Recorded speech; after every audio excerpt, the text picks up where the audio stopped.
Hola, buenos días. Estoy aquí para comentar algunas cositas que teníamos pendientes y que quería presentarles para que pudiéramos avanzar en resolver los ejercicios propuestos que ustedes están realizando. Para eso, recordarles de qué se trataba el ejercicio 2, que era un ejercicio de reacciones en serie, es decir, el reactante A se transforma en reactante B, en producto B, pero este producto B se descompone al producto C. Y para el caso de estudio, lo importante es cuando nuestro producto deseado es el producto intermedio y por lo tanto no sabemos cómo operar para maximizar la producción de ese producto deseado, porque se nos está transformando en un producto no deseado. Para eso nosotros hicimos previamente en clase el análisis cuando teníamos un reactor de tanque agitado, CSTR, donde nosotros podíamos plantear el balance de materia como el que está aquí para cada uno de los compuestos A, B y C. Y en el caso de hacer el balance para el compuesto A, íbamos a obtener una función en función del tiempo de residencia. Cuando hacíamos, que fue lo que hicimos en clase, el compuesto B, obteníamos una función en función del tiempo de residencia y de la concentración de A, y cuando hacen el balance para el compuesto C, obtienen una función en función del tiempo de residencia y de la concentración de B. Para obtener los resultados, tenemos un sistema de ecuaciones algebraico que se resuelve para cada tiempo tau.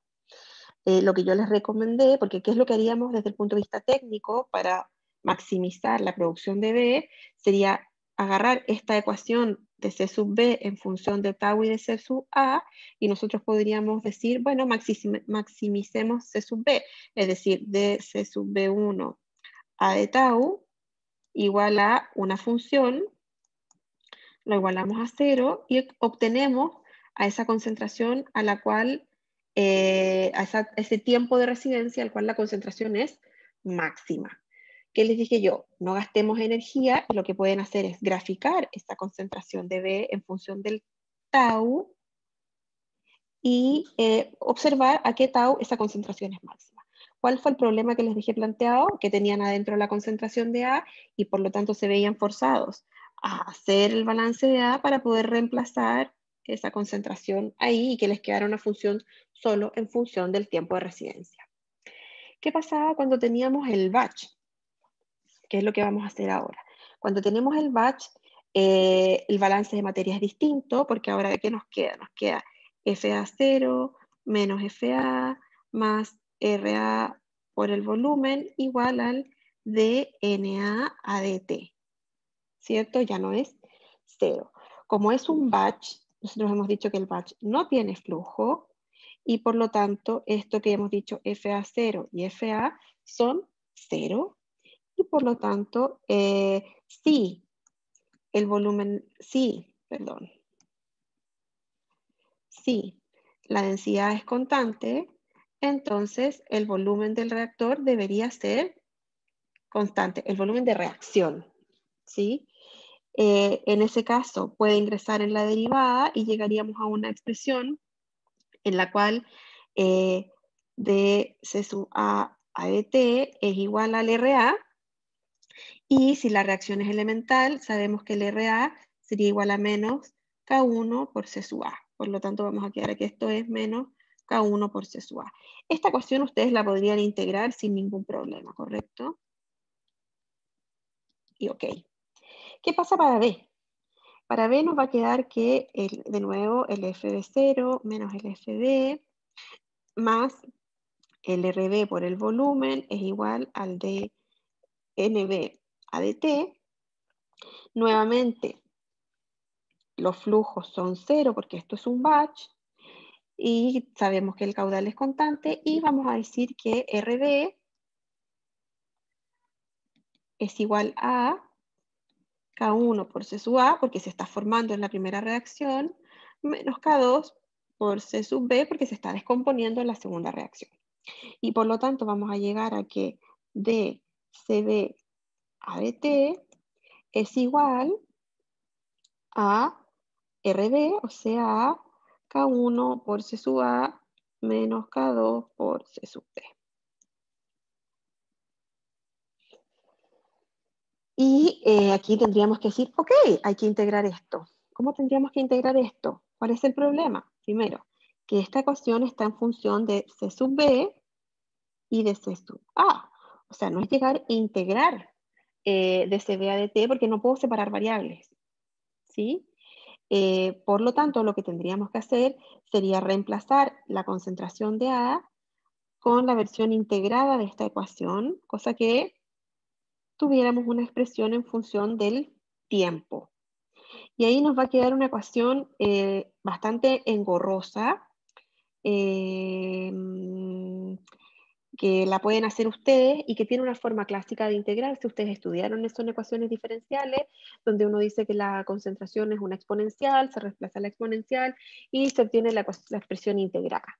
Por supuesto, en ese caso es posible integrar esto porque tenemos una ecuación de primer orden y la integral de este sistema está súper estudiado. Por lo tanto, esto se puede hacer desde el punto de vista de la integral teórica. Se puede. El que lo quiera hacer, se hace. De hecho, lo van a encontrar en el texto, en varios libros, se presenta, queda una ecuación bonita y se puede. ¿Qué es lo que me pasa a mí? Yo sé integrar, yo sé hacer ese ejercicio, lo he hecho un montón de veces, pero estoy asumiendo que ni ustedes ni yo tenemos el tiempo para cada vez que nos aparece una cinética distinta, volver a los libros de ecuaciones diferenciales a buscar cómo integrábamos ese sistema. Entonces, ¿qué es lo que podemos hacer? Bueno, yo aquí tengo el mismo ejercicio que estábamos haciendo. ¿Y qué fue lo que hice? Lo que hice fue plantear la primera ecuación, la segunda ecuación y la tercera ecuación, y en vez de hacer una integral consecutiva, es decir, integrar el primero, reemplazarlo en el segundo, y después el segundo, reemplazarlo en el tercero para integrar cada uno de ellos y obtener ecuaciones simultáneas, lo que yo quiero hacer es integrar las tres ecuaciones de forma simultánea. O sea, nosotros aquí tenemos las tres ecuaciones, las que voy a llamar ecuación 1, 2 y 3.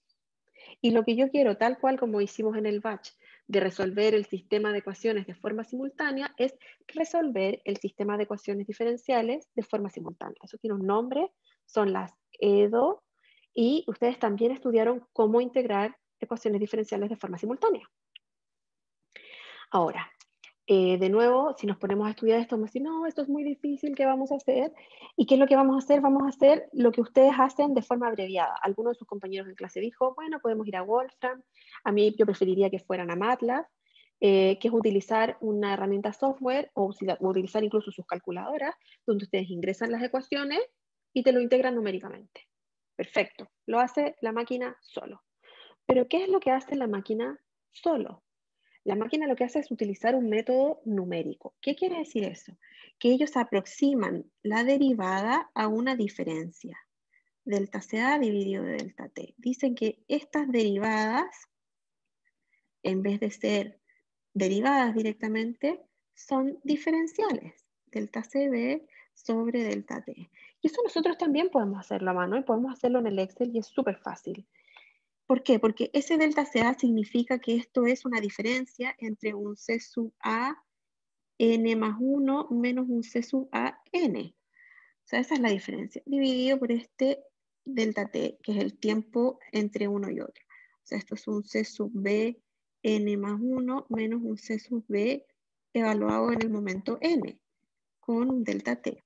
Y esto es un C de C. C sub C n más 1 menos un C sub C en el momento n sobre el delta T. Ojo, este delta T yo no lo he cambiado porque esto es lo que matemáticamente se dice el paso. Si ese delta T es muy grande, esta diferencial no va a ser muy parecida a la derivada. Si ese delta T es pequeñito, esta diferencial va a ser muy parecida a la derivada. Entonces lo que nosotros tenemos que hacer es trabajar con estos delta T pequeñitos para que estas delta concentración también sean pequeñitos y entonces se parezcan a la derivada. Entonces nosotros ahora lo que podríamos hacer es despejar la concentración en el paso siguiente en función del paso anterior. Entonces, ¿cómo vamos a hacer eso? Vamos a decir, ok, de la ecuación 1 que tenemos ahí arriba, vamos a crear la ecuación 1', donde vamos a decir que C sub A n más 1 es igual a menos K1 por C sub A por el delta T, estoy despejando, pasé multiplicando, más el C sub A a la N. La ecuación 2' va a ser que el C sub B en la posición N más 1 es igual a K1 por C sub A menos K2 por C sub B por ese paso delta T más el C sub B N más 1. El 3' va a ser que la concentración de C N más 1 va a ser igual a K2 por C sub B por el delta T más el C sub C en N. Esto está mal, esto es en N.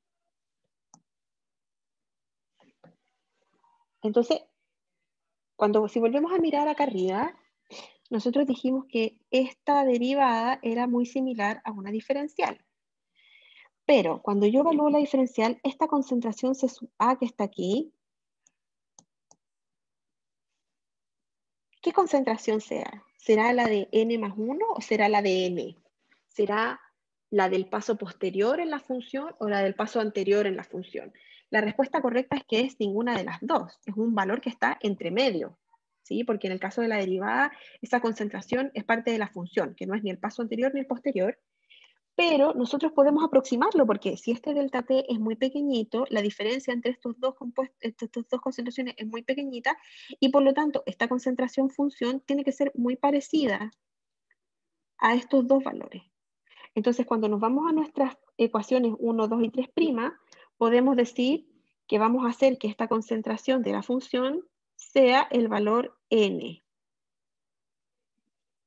Y ahí lo que estamos haciendo, fíjense que ahora puedo calcular la concentración del paso siguiente solo teniendo los datos de la concentración del paso anterior. Este método se llama el método de Euler explícito.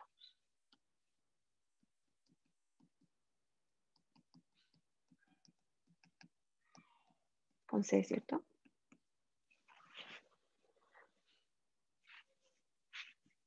Lo tengo aquí ordenadito, bonito. ¿Y qué es lo que hacemos? Bueno, vamos al Excel y lo resolvemos. Entonces yo les tengo aquí un Excel que ustedes están viendo, donde ingresé los datos de las constantes 1 y la constante 2, el CA0, que era 5 molar, el paso, que lo estoy dejando con un número cualquiera, y puse estos que son las concentraciones a tiempo cero. O sea, yo dije que a tiempo cero tengo solo 5 molar de A, y no tengo ni B y tampoco tengo C. Entonces, ¿cómo voy a calcular A en el paso siguiente? Utilizando la ecuación que habíamos calculado antes. O sea, esto va a ser igual a menos K1, lo voy a fijar, por C sub A en el paso anterior. Todo eso por el delta T, lo voy a fijar. Y eso más el valor del paso anterior. Entonces, fíjense que ya dio un número más pequeño. Y como solo depende de C sub A, yo puedo arrastrar y aquí a la derecha ya estamos viendo el gráfico de cómo se ve la concentración de A en el paso de una hora. Ahora, ¿qué va a pasar con la concentración de B? Bueno, vamos a nuestra ecuación. La concentración de B va a ser igual a, habíamos dicho que era K1, fijar, por el C sub A en el paso anterior,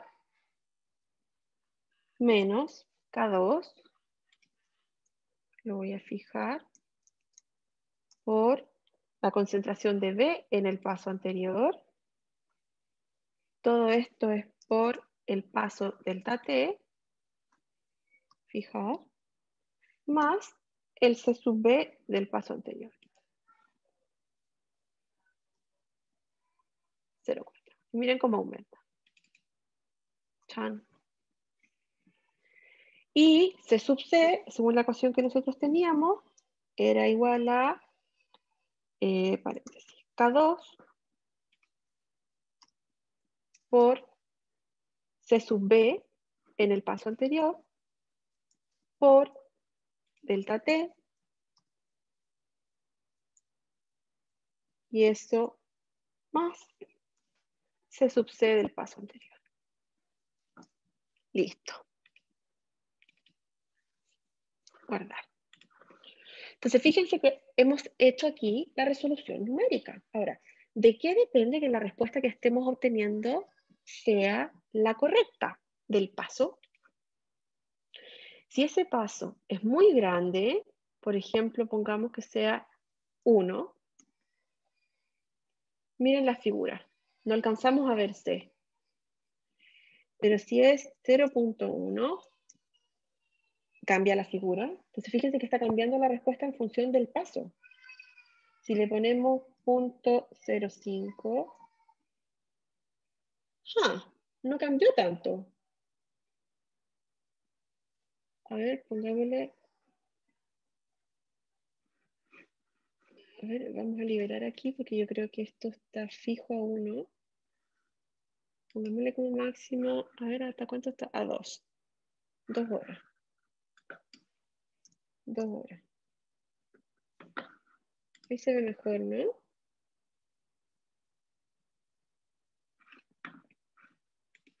A ver qué pasaba cuando esto era 1.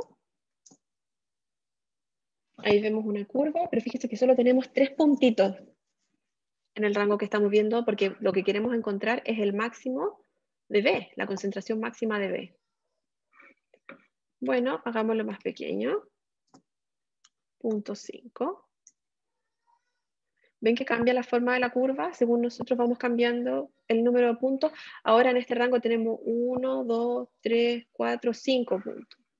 Ya, hagámoslo más pequeño. 0.1. Ya no cambió tanto. Y si hacemos el paso más pequeño, no debería cambiar mucho más tampoco. ¿Se dan cuenta que ya no cambió más la curva? Eso es porque el paso ya es lo suficientemente pequeño como para poder mantener una respuesta estable. Eso es lo que hacen las calculadoras y eso es lo que hacen los programas matemáticos. Hacen pasitos muy, muy pequeñitos, infinitesimales, de tal forma de obtener una respuesta muy aproximada a la derivada. Y es lo mismo que nosotros podemos hacer en Excel, solamente fijando la celda objetivo y cambiando esto. Y por supuesto, desde el punto de vista visual, voy a liberar el máximo.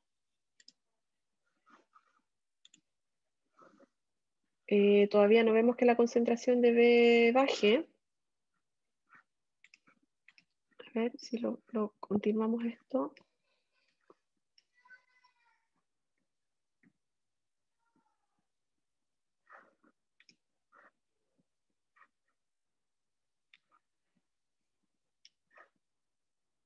Ahí estamos viendo ya dónde estamos llegando a la meseta del máximo. ¿Se dan cuenta que ya va a empezar a disminuir? Entonces, esta es la concentración de A, que va disminuyendo en función del tiempo. Esta es la concentración de B, que aumenta, aumenta, aumenta, aumenta, llega a un máximo y aquí está empezando a decrecer. Y esta es la concentración de C, que está siempre aumentando en el tiempo. Entonces, numéricamente, nosotros podemos encontrar por aquí el máximo y saber a qué tiempo se debe operar el proceso. No tuve que obtener la ecuación integrada matemáticamente de forma elegante, no tuve que derivarla ni igualarla a 0, solo tuve que hacer la integral matemática. Espero que hayan entendido esta aproximación y que lo puedan realizar ustedes en su ejercicio y hacer una respuesta mucho más sencilla desde el punto de vista técnico. Quedo atenta a sus preguntas.